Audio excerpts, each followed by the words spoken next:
দেশের বিভিন্ন প্রান্তে মনীষীদের নামে বিভিন্ন জায়গার নামকরণ করা হচ্ছে। তাই এবার রাজা রামমোহন রায়ের জন্মস্থান রাধানগর গ্রামের নাম রামমোহননগর করা হোক, এমনই দাবি তুললেন কেন্দ্রীয় আইন প্রতিমন্ত্রী সত্যপাল সিং বাঘেল। শুক্রবার বিজেপির আরামবাগ সাংগঠনিক জেলা কিষাণ মোর্চার এক অনুষ্ঠানে তিনি খানাকুলে আসেন।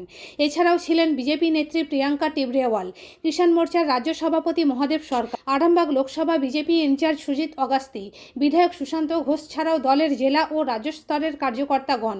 এদিন তারা রাজা রামমোহনের জন্মস্থান ঘুরে দেখেন, পরে দলীয় কর্মীদের নিয়ে এক বৈঠক করেন। और दुरुपयोग करते हुए राज्य सरकार का उन्होंने ये जीत हासिल की है।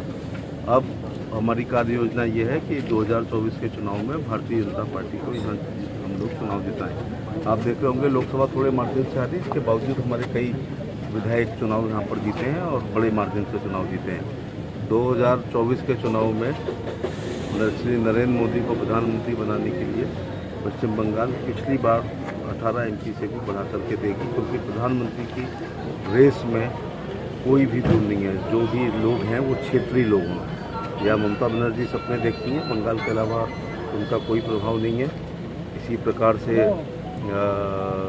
आंध्र प्रदेश के चीफ मिनिस्टर का कहीं बाहर प्रभाव नहीं है। इसी प्रकार से तेलंगाना का कहीं बाहर प्रभाव नहीं है। इसी प्रकार से केजरीवाल तो दिल्ली के अलावा 1-2 सीटें और हैं।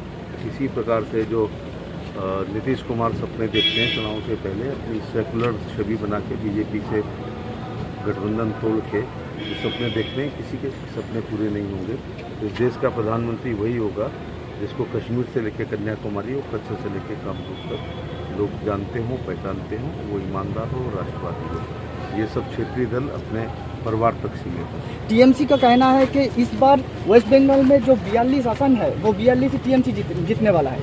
गनीमत है उन्होंने 43 नहीं कहा, 42 ही कहा है। ठीक है ना, ये इस दशक की सबसे बड़ी मजाक और गप है। हम लोग अभी 18 पर आ गए थे, लेकिन हमेशा यहाँ पर कोई ना कोई MP जीतते रहे हैं। और जब पिछली बार से इस चुनाव में ये फ़र्क पड़ेगा कि 19 से 24 तक के बीच में हमने 20 रुपये का बीमा, 330 400 रुपये का बीमा, किसान सम्मान निधि अब बंगाल में आया करेगी, आयुष्मान कार्ड भी यहाँ पर लागू होगा, विधवा विकलांग वृद्धावस्था पेंशन हम लोग दिल्ली से सीधे दे रहे हैं। ममता जी ने नुकसान किया है कि 11वीं किस्त हिंदुस्तान के हर किसान को मिल रही है। इन्होंने यहाँ किसान सम्मान निधि लागू ना करके यहाँ के गरीब किसानों का जो है 11 किस्तों का माने 22,000 रुपये का नुकसान किया है। आयुष्मान कार्ड लागू ना करके वो तमाम गरीब लोग जिनकी बाईपास सर्जरी, लिवर ट्रांसप्लांट या किडनी ट्रांसप्लांट होती है, राज्य की योजना में पैसा कम है, दोनों मिला दिए जाते तो गरीब लोगों का इलाज हो सकता था। तो अब उसके बाद 19 के बाद जो पंडित श्यामा प्रसाद मुखर्जी जो इसी राज्य में पैदा हुए थे, उनका एक सपना था कि धारा 370 समाप्त हो, 35 से समाप्त हो। वो जब कश्मीर गए थे तो वहाँ 2 प्रधान, 2 विधान, 2 निशान हुआ करते थे।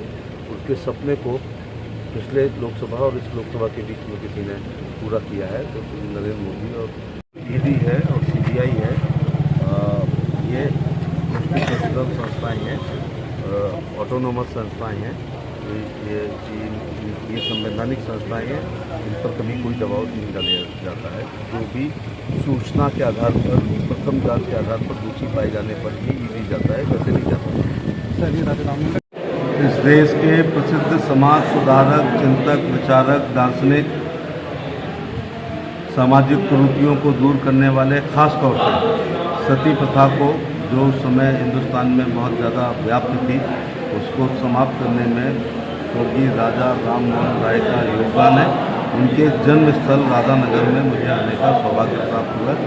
मैं राष्ट्र के प्रति उनकी किए गए समाज सुधारों के प्रति अपनी कृतज्ञता ज्ञापित करता हूँ। मैं राज्य सरकार से ये अनुरोध करना चाहूँगा कि जिस प्रकार हमने उत्तर प्रदेश के मुख्यमंत्री ने फैजाबाद का नाम हटाकर अयोध्या रखा है, इलाहाबाद हटा करके प्रयागराज रखा है, और उसके पहले वाली सरकार ने भी गौतम बुद्ध के प्रति अपना कृतज्ञता ज्ञापित करने के लिए एक जिले का नाम सिद्धार्थनगर रखा है।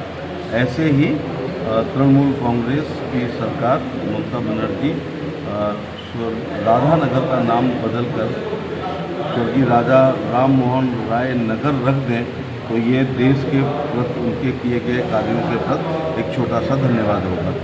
हमारा अपील है मंत्री जी को। আসল বস্তু দেখুন, এর আগেও রাজ্য সরকার বহু কিছু ঘোষণা করেছে।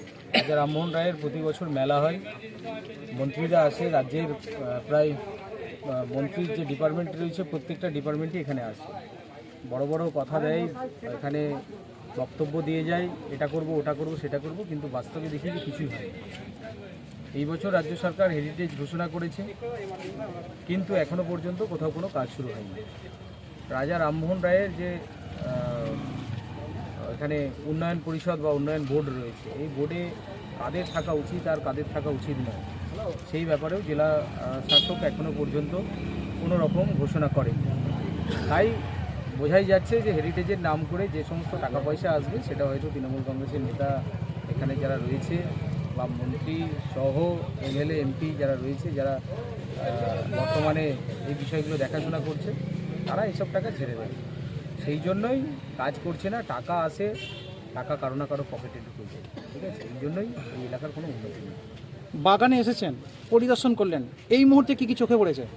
বাগানের তো আমি আজ থেকে 10 বছর আগেও যেটা দেখে গিয়েছিলাম আর এখনও সেরকমই দেখছি, নতুনত্ব কিছু নেই। আর অভাব রয়েছে, পরিচালনার অভাব রয়েছে, এখানে ঠিকঠাকভাবে মেনটেন্স হচ্ছে না, বিভিন্ন জায়গায় গার্ডওয়ালগুলো ভেঙে গেছে, অবৈধ লোকেদের এখানে যাতায়াত আছে, রাত্রিবেলা বা বিকেলে দুপুরের দিকে এখানে মদের আসর বসে, এরকম অনেক অভিযোগ পাওয়া গেছে। তাই এই বিষয়ে প্রশাসন সঠিক দৃষ্টিভঙ্গি নিক, চিন্তাভাবনা করুক, যারা এই অবৈধ মানে এর সাথে যুক্ত এদের বিরুদ্ধে আইনানুগ ব্যবস্থা নেওয়া হোক, এইগুলোই বলা হয়েছে। নিউনুর সোফা সেন্টার, এখানে সমস্ত রকম সোফা পাইকারি ও রিটেলে বিক্রয় করা হয়। সমস্ত সোফা নিজস্ব কারখানায় তৈরি করা হয়। প্রোপাইটার হানিফ হোসেন খাঁ ও রুহুল হোসেন খাঁ, বড়ডোঙ্গল হাটতলা সিনেমা হলের সন্নিকটে, হুগলি। যোগাযোগ 7797170093 এবং 9382003105।